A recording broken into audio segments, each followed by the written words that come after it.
پھر ہے وہ غور سے سنے، تیسری چیز ہے سمجھے، جو سنے اسے سمجھے، پھر اسے یاد کرے، پھر ہے عمل کرے، اور پھر اسے نشر کرے یعنی دوسروں تک پہنچائے۔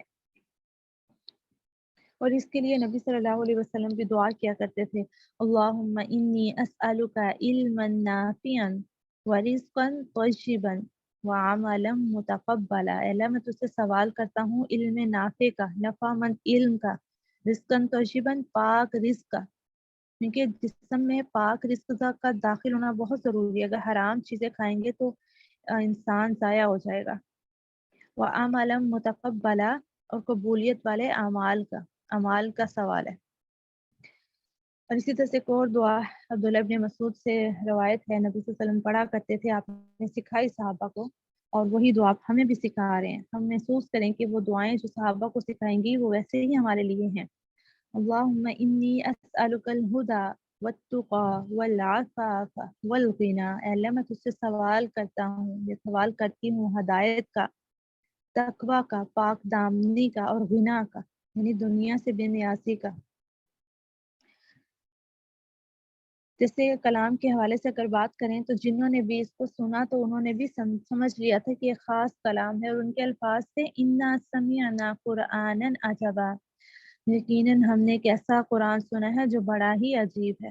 استاذہ نگہت ہاشمی کی جو تفسیر ہے انہوں نے اس کا نام بھی قرآن عجبا رکھا ہے، تو بہت پیاری تفسیر ہے، آپ لوگ ضرور اسے پڑھیں، بہت آسان ہے، سوال و جواب کی صورت میں ہے۔